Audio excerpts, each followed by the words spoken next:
Jadi saya di laboratorium ini lebih ke pemuliaan ya, pemuliaan tanaman. Nah, pemulihan tanaman itu tujuannya untuk memperbaiki satu mutu mutu tumbuhan itu sendiri. Karena eksplan atau sumber tanaman yang mau kita cangkok selnya itu melewati beberapa tahapan. Satu, seleksi apakah dia ada virusnya enggak, itu dengan PCR. Nah setelah ini enggak ada virusnya nih, atau kalau ada virusnya ya kita bunuh virusnya. Nah ada bakteri, kita sterilisasi, itu ada pakai mancozeb, kadang-kadang ada pakai Hg2Cl, itu proses sterilisasi. Nah baru setelah proses sterilisasi ya, kita masuk di proses inisiasi atau penanaman ke dalam botol kultur. Nah, diharapkan dengan proses tadi penyeleksian yang ketat, nanti akan tumbuh menjadi tanaman yang punya karakter lebih baik gitu ya, lebih kuat, lebih tahan terhadap serangan hama gitu. Nah, sehingga ya nanti hasil produksi di lapangan ya lebih meningkat. Tapi tentunya ya kembali lagi ke cerita awal bahwa pengelolaan tanah ya dari mulai persiapan lahan, pematangan lahan dan pengelolaan itu juga harus baik supaya hasil akhir dari produksi itu baik, bibitnya bagus, unggul, kemudian pengelolaannya juga ramah lingkungan, pupuknya organik. Ya, hasil produksinya akan meningkat. Nah, itu tujuannya. Nah dari lab kita yang dihasilkan ya bibit, Jadi ada benih, ada bibit nih. Kalau benih lebih ke biji gitu ya, benih padi itu biji, benih cabai gitu. Artinya dia ada bulirnya. Nah kalau bibit itu tanaman yang sudah kelihatan gitu. Bibit pisang artinya udah kelihatan pohon pisangnya, ya, siap tanam. Bibit durian ya udah kelihatan pohon duriannya. Ada juga benih durian, berarti dia biji durian gitu. Jadi ini kita lebih ke tanaman sempurna. Itu produk yang kita hasilkan. Dan itu mengalami proses namanya aklimatisasi. Karena dia keluar dari laboratorium, ibarat bayi itu bayi disesar. Nah, setelah disesar ya itu harus diinkubasi di sebuah ruangan khusus namanya ruang aklimatisasi, dikenalkan dengan dunia luar. Ini loh suhunya segini, panasnya sekian gitu. Sehingga dia ketika grounding ke lahan dia sudah nggak kaget gitu. Jadi kita bikin bibit yang memang siap tanam. Jadi harus pakai perlengkapan lab nih. Ya. Yang dipakai apa aja, Pak? Ini tudung kepala, terus masker. Ini untuk melindungi kita apa melindungi tanaman? Ya ini bagian dari SOP ya, SOP laboratorium. Terus kita juga kan ada udara karbon dioksida yang memang mengandung racun gitu ya. Jadi memang harus terlindungi. Terus tudung kepala ini rambut ya. Jadi rambut ini cukup berbahaya juga di laboratorium. Ada minyaknya. Jadi untuk melindungi tanaman, Pak ya? Melindungi tanaman. Oke,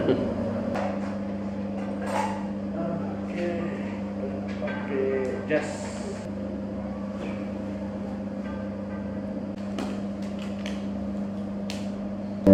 Di sini berarti yang dibahas apa aja nih? Ya, di sini tentang perencanaan, kemudian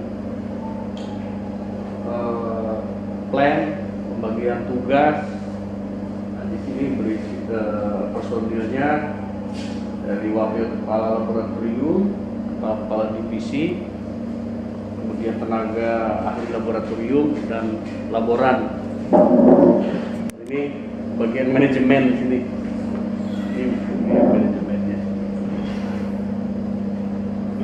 Untuk total yang di laboratorium ini ada berapa orang? Di laboratorium ada 11 orang. 11 orang. Dengan berbagai posisi ya? Posisi. Dan mereka punya keahlian masing-masing. Punya kalian masing-masing.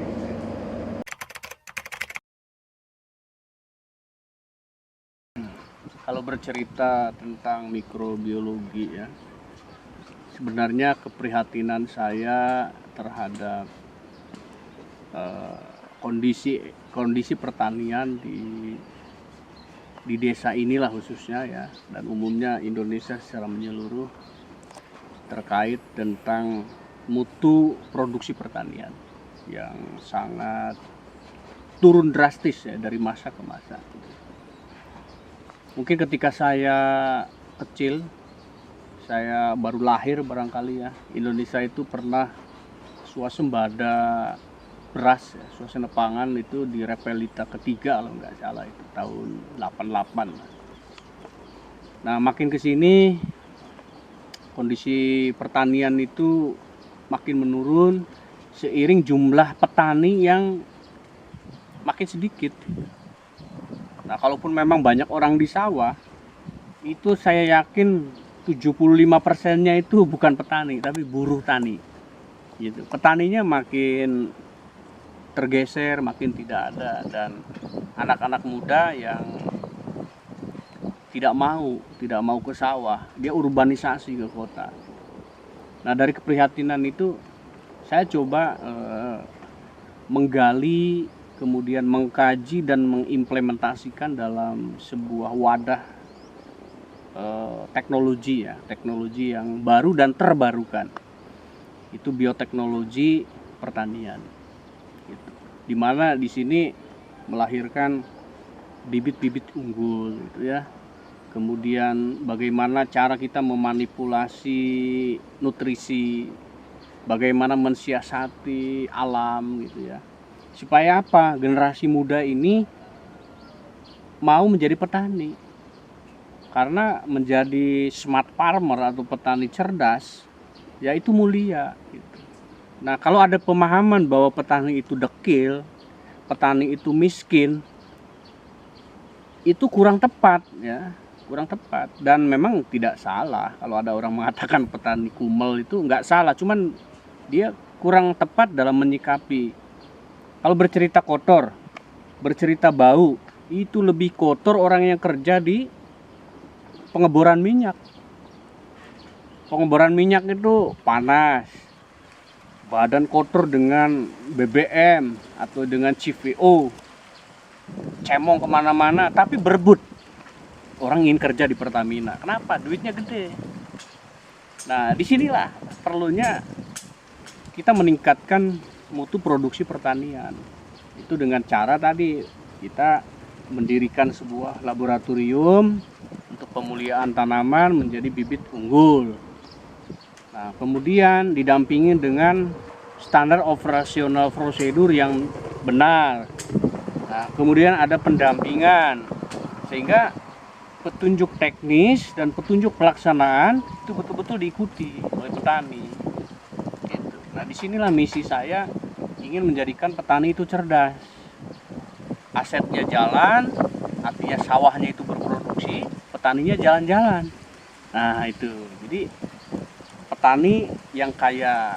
Jadi jangan takut jadi petani itu tidak kaya gitu. Ya saya juga petani gitu, lahir dari keluarga petani, jadi sudah terbiasa mikul gabah, nyangkul. Itu bukti kita buktikan. Yang jelas apa? Siapa yang ingin bahagia di dunia itu harus dengan ilmu. Jadi harus belajar, karena ilmu ini yang akan menerangi kita. Nah, petani harus ngerti ilmu pertanian. Kalau tidak mengerti ilmu pertanian, nanti timbulnya dibodohi gitu. Ada obat datang, ya dia nggak baca, yang penting oh ini buat hama. Akhirnya kan justru bukan padinya yang bagus, malah jadi rusak.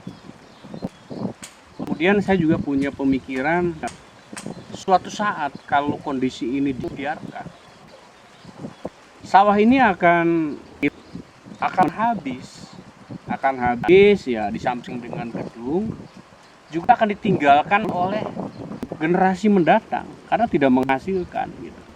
Nah, disinilah kita ingin mencoba mencetak petani-petani cerdas yang tadi dibilang petaninya bisa jalan-jalan tapi asetnya bisa menghasilkan dengan cara peningkatan produksi. Kita kan sudah terbiasa dengan namanya kimia. Petani lebih mengenal apa namanya pestisida. Pes itu cepat, sida itu mati, jadi cepat mati, gitu ya. Jadi tujuannya sih memang dia menghajar hama supaya cepat mati. Tapi pada akhirnya dampak dari pestisida yang residu menempel di padi, di buah, di umbi, ya menjadi penyakit buat manusia yang mengkonsumsi. Ya cepat mati juga gitu. Jadi dampaknya di situ. Kami hadir Embryonic Agriculture Fund yang menaungi produk-produk ini. Ini ruang sterilisasi. Jadi alat dan bahan yang mau dipakai di dalam ruangan itu disterilisasi.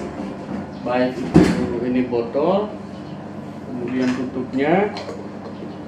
Nah, ini di sini sterilisasi menggunakan deterjen, ya. Dan biasa di sini pakai NaOCl sama sunlight, ya. Setelah dicuci bersih, nah baru ini di autoclave dipanaskan itu di suhu 126 derajat selama 30 menit. Nah, ini namanya ruang preparasi, ruang persiapan. Ini berisi media yang mau dipakai untuk menanam. Semua bahan itu harus steril dan ditimbang. Jadi timbang ini untuk optimalisasi nutrisi. Jadi ini pH, ini untuk mengukur pH media. Ini komposisi medianya, ya. Kemudian dicampur di dalam sebuah wadah, nanti ditimbang. Nah, setelah ditimbang, dihomogenkan menggunakan air steril. Ini aquademin, ya, aquademin yang sudah disterilkan dengan komposisi yang berimbang. Nah, setelah itu supaya tercampur sempurna atau homogen, ya, bisa diaduk di panci atau kita bisa menggunakan stirrer, ya. Jadi dia menggunakan stirrer untuk bikin homogen. Kemudian ada juga yang dibakar itu menggunakan kompor listrik. Nah, ini ada satu alat lagi nih, pump hood, ya, atau di dunia laboratorium itu orang mengenal namanya lemari asam. Fungsinya ya untuk mencampur bahan-bahan kimia, tujuannya supaya tidak ada ledakan. Jadi dia akan tersedot ke sana. Nah, ini menarik angin di sana.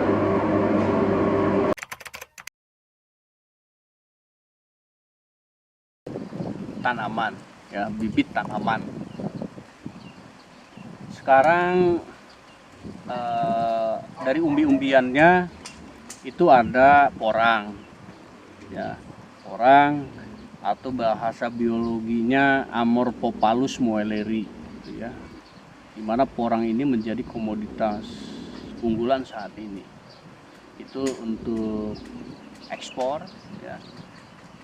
Karena di dalam porang itu ada kandungan namanya glukomanan, glukol lem, yang informasinya itu buat ke industri, ya. Kemudian ada juga karbohidratnya, biasanya untuk dibikin makanan, industri makanan, ya, pengganti nasi. Makanya ada beras siraki atau sirataki, itu beras porang, ya. Itu kemudian ada lagi yang lagi booming itu talas beneng. Nah, beneng itu ini penamaan dari orang Sunda itu, ya, besar dan koneng gitu. Itu beneng, itu berasal dari Pandeglang.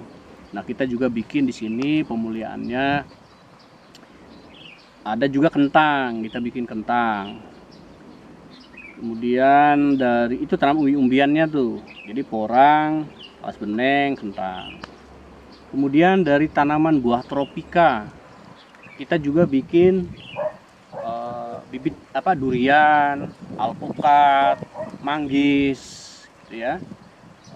Dan rencana ini ke depan juga mau kita ke mangga gedong, gitu, bikin mangga gedong pemuliaannya. Itu dari tanaman buah tropika. Oh, ada jeruk, satu jeruk santang madu. Nah, santang madu kita juga sudah bikin bibitnya. Nah, dari varietas perkebunan, ya, kita bikin bibit pisang. Ini hampir ada sekitar 10 kita bikin. Ada Cavendish, kemudian Raja Bulu, Mas Kirana, Kepok Kuning, atau orang lebih mengenal dengan pisang Sabah. Kemudian ada juga pisang tanduk, pisang nangka, barangan. Ini dari Tapanuli nih, lagi ngetren nih, barangan merah. Raja Serai, ya, Raja Serai ini hampir mirip dengan Raja Palembang, cuman dia lebih bersih kulitnya. Kalau Raja Palembang itu agak ada totol-totol kuningnya, yang ini bersih. Ada juga kita bikin pisang merah. Nah, pisang merah ini pisang yang memang warnanya merah. Itu banyak tumbuh di sekitaran Ciamis, gitu ya. Kemudian Banyuwangi ke sana itu pisang merah. Atau orang juga bilang pisang bogo gitu, karena dia gede-gede kayak ikan gabus gitu ya. Dan ada satu lagi kita bikin pisang nangka. Itu dari jenis pisang sekitar 10 atau 11 lah ya. Nah, yang lainnya kita juga pengembangan, kemarin ada bikin kultur jaringan jahe emprit dan jahe merah. Kemudian kunyit hitam, ya. Dan ada kita lagi observasi bikin namanya kultur embrio. Itu kelapa kopior. Jadi kelapa kopior itu kelapa yang kata orang sih kelapa dimakan jurig ya, dimakan setan gitu. Sebenarnya itu hanya penyimpangan saja gitu. Atau orang sini bilang kelapa puan, kenapa kena bulan gitu. Padahal itu kelapa kopior itu kelapa yang memang dia mengalami penyimpangan sehingga dia tidak terbentuk jadi kelapa gitu. Dia malah agak hancur jadi isinya tuh kelapa gitu, kayak tepung begitu, penuh gitu. Nah, kita lagi buat sama kurma, bibit kurma kultur jaringan. Ini cuman masih dalam proses observasi ya. Tapi sudah tanaman sudah ada, cuman itu perlu kajian. Dan yang terpenting waktu panennya itu nggak lama. Ini bedanya antara yang konvensional, kayak kelapa konvensional mungkin bisa 5-7 tahun itu baru bisa dipanen. Kalau dari kultur jaringan itu ya 2,5 tahun sampai 3 tahun saja. Jadi pendek-pendek gitu. Dan tanaman-tanaman yang lain biasa panen bisa 5 tahun, 6 tahun baru berbuah. Ini 18 bulan, sekarang 2 tahun saja sudah mulai berbuah. Ini berbagai macam media yang komposisinya berbeda-beda. Nah, ini media yang kita padatkan menggunakan agar-agar. Nah, ini disimpan selama 5 hari untuk memastikan bahwa di sini itu tidak terjadi kontaminasi baik jamur atau bakteri.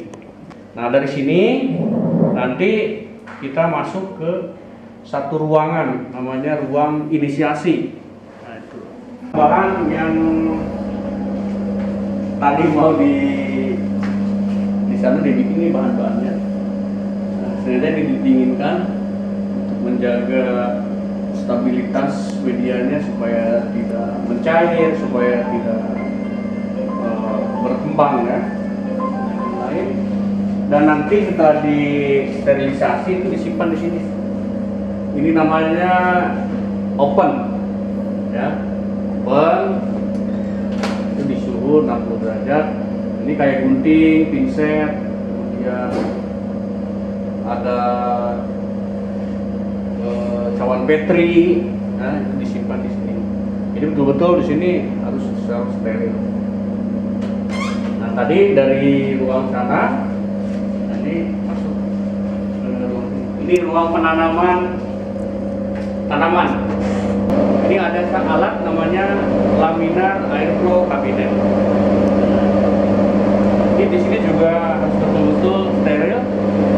Semua alat nanti dibakar ya, pakai api bunsen.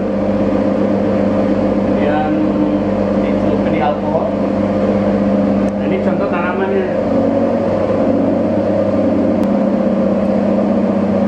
Ini daun dan batang yang mau ditanam. Jadi di sini menanamnya bukan dari biji, tapi dari daun. Kalau yang ini yang sudah tumbuh diperbanyak. Di subkultur namanya. Jadi salah satu contoh yang tadi daun itu sudah dipotong-potong. Ini daun yang dipotong-potong, nanti dia akan berkembang selama beberapa minggu, membengkak seperti ini. Nah, ini membengkak dan mulai muncul ada tunas-tunas ini. Nah, kemudian setelah agak besar dia dipisahkan, namanya di subkultur, diperbanyak. Dan sebelumnya juga ini alat harus menggunakan UV. Kalau pagi itu sebelum dipakai ini menggunakan ultraviolet untuk memastikan di sini tidak ada jamur, tidak ada bakteri. Nah, kemudian ini ada mungkin dengar suara. Nah, ini HEPA ya. HEPA ini menyemburkan udara segar yang memang supaya udara dari dalam keluar.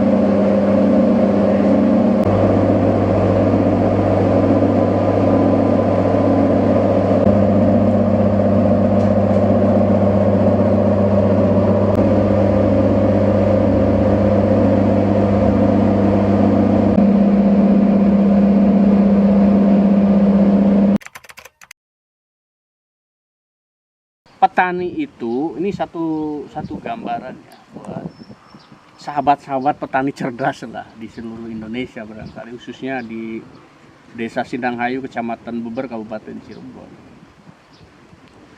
Yang saya amatin sekarang-sekarang ini itu mengobati hama, gitu.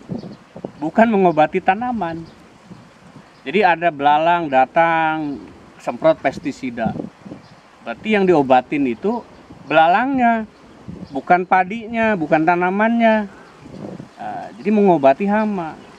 Nah, hama ketika disemprot dengan kimia itu makin lama makin kuat, makin resisten gitu. Makanya ada kasus, ada namanya kutu ya, kutu buah atau nama orang kalau dalam bahasa biologi itu apit ya. Jadi kutu putih itu kalau kena kimia bukan tambah mati, itu tambah banyak, karena dia ketika kena kimia dia keluar lendir. Nah, lendir itu yang menutupi dia untuk bisa terus berproduksi gitu. Nah, jadi cara yang paling efektif menurut saya itu yang harus diobatin itu tanamannya itu. Jadi tadi itu dengan tanaman yang anti hama itu bisa dibuat di laboratorium. Jadi ketika ada serangan hama, ini udah kuat gitu tanamannya gitu. Jadi begitu hamanya datang,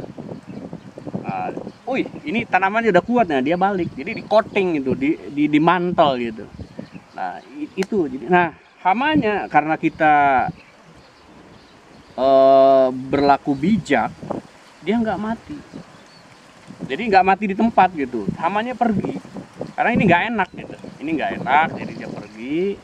Nah, nafsu makannya hilang, seksualnya juga hilang, akhirnya lama-lama mati, tapi mati ramah lingkungan.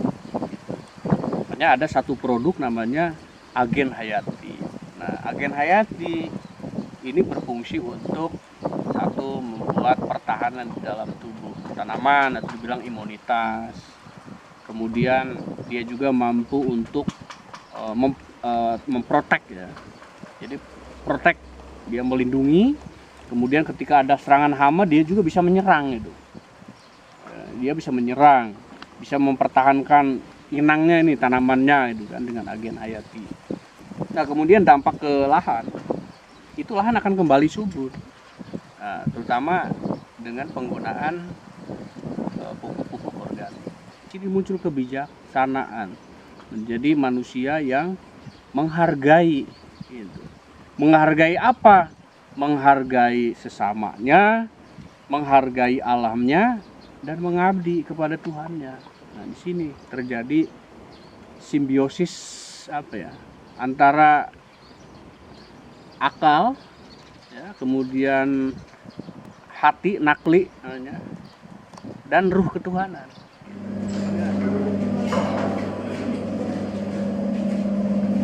Nah, ini ruang inkubasi. Nah, ini juga ada media kosong ini yang sudah siap untuk ditanam. Kalau tadi itu persiapan baru didinginkan. Nah, ini yang baru tertanam. Ini bibit, ini pisang.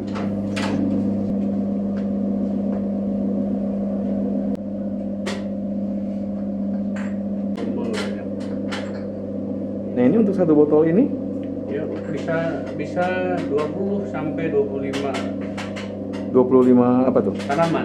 Tanaman Ya. dalam satu botol ini. Satu botol.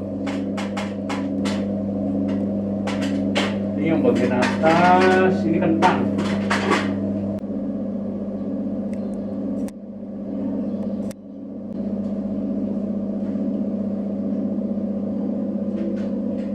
Nah, ini jenis porang sama talas bening. Yang talas di sebelah sana. Oh, udah pindah. Oke. Nah, ini porang. Ini tanaman porang. Yang tadi ditanam dari sana itu yang dari daun. Nah, ini.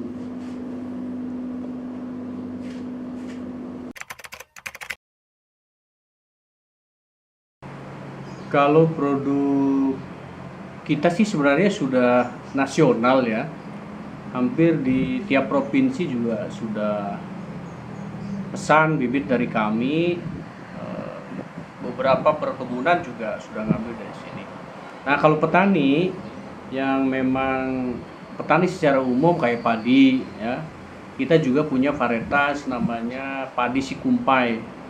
Itu jenis padi inhibrid ya, bukan hibrida, yang punya potensi bisa panen sampai 10 sampai 12 ton per hektar gitu ya. Nah, kemudian bibit-bibit yang lainnya pisang itu sampai ke Aceh. Sampai ke Aceh, Lampung, ya Pulau Jawa hampir itu ada para pembeli yang kesini. Baik itu petani secara retail atau ada juga perkebunan-perkebunan yang memang partai besar gitu ya. Contoh ada di Sukabumi ya, Pelabuhan Ratu itu hampir 25 hektar. Itu pisang Cavendish, pisang tanduk sama barangan ya, pisang barangan. Nah, kemudian Sukabumi agak sebelah sini itu dia pakainya pisang Raja Bulu ya, Raja Bulu. Kemudian kita juga pernah ada orang Kalimantan Tengah dari Kalsel gitu ya, sampai ke Halmahera. Jadi hampir lah kita nggak bisa menyebutkan. Artinya dari tiap provinsi ada juga yang belanja ke sini gitu ya, baik itu retail atau partai besar. Luar negeri barangkali? Kalau untuk luar negeri, yang pernah beli bibit dari saya itu Malaysia kalau nggak salah ya, ada Malaysia. Dan ini lagi memperbanyak talus. Jadi kita ada dua metode, ada yang di media padat, ada juga di media cair seperti ini. Jadi ini udah siap tanam, Pak? Oh, belum. Belum? Nah, ini nanti kalau kita mau keluarkan ya, ini nanti dipisah sampai dia keluar akar, nah, baru diaklimatisasi selama 2 minggu di luar sampai betul-betul dia menjadi tanaman sempurna gitu. Nah, baru bisa ke lahan. Jadi di sini terus diperbanyak. Dia nanti dari ini bisa dipotong-potong lagi, bisa diperbanyak lagi. Itu kan tumbuhnya udah mau nyundul tuh. Ya, ini nanti bisa dikeluarkan atau dipotong lagi menjadi bahan tanaman. Oh, Ya. jadi pindah Media. Gitu. Ini yang membengkak ini kalus yang awalnya itu dari daun, dari batang, kemudian dia membengkak membuat menjadi kalus, nanti dipindahkan ke media untuk pertunasan, nanti muncul dia banyak tunas. Setelah muncul banyak tunas, itu bisa diperbanyak lagi. Untuk bahan-bahan sendiri ini didapat dari mana, Pak? Kalau bahan tanaman, ya ini tanaman dalam negeri lah, gitu ya. Kalau bahan baku, biasanya kita mendatangkan ada yang dari Amerika, dari banyak negara lah, ada juga Jerman, tapi sebagian kita ada produk dalam negeri kayak agar-agar gitu. Jadi hasil dari lab ini nanti seperti apa, Pak? Hasil lab dari sini ya berbentuk tanaman sempurna yang siap ditanam ke lahan gitu. Jadi nanti dari sini setelah ini agak lumayan besar ya, nah ini nanti dikeluarkan, nanti ditanam di media yang sudah disterilisasi, biasanya dari humus, kemudian sekam bakar dan kompos ya. Itu ya, kompos artinya bisa dari kohe yang sudah difermentasi gitu ya. Dan itu pun harus melalui proses pemanasan, dikukus dulu, dipastikan bibit telur cacingnya mati gitu kan, bakterinya mati, jamurnya mati. Nah, baru ini ditanam, kemudian ditutup dengan plastik wrapping selama kurang lebih 2 minggu dengan pencahayaan yang diatur lah gitu. Jadi tidak tersengat matahari langsung. Nah, dari proses aklimatisasi 2 minggu itu baru nanti ditanam di polybag, disimpan di greenhouse. Itu biasanya sampai 1 bulan dan 2 bulan. Nah, baru bisa dijual ke konsumen gitu. Kalau petani misalnya beli bibit dari sini, mereka mendapatkan apa, hasil atau gimana, Pak? Hasil tanaman yang siap tanam gitu. Lebih baik, lebih banyak atau gimana? Oh, kalau dari sisi produksi ya, itu tadi bibitnya memang sudah unggul. Kemudian treatment di lapangan, nutrisi terutama itu ya, itu juga sangat penting. Dan lahan untuk tempat dia tumbuh itu harus betul-betul terbebas dari residu kalau mau bagus. Jadi kurangi kimia, kurangi penggunaan pupuk kimia sintetis, kemudian pestisida gitu ya. Jadi nanti hasilnya akan lebih baik daripada yang kimia gitu. Kalau perlakuannya sudah sesuai dengan bibit ini, ada kemungkinan ya. Jadi bibitnya sudah bagus, nah tinggal treatmentnya. Jadi nanti hasilnya bisa melimpah. Hasilnya bisa naik lah, produksinya bisa naik dengan kualitas produksi yang organik, sehat, dan bisa bikin petani kaya raya.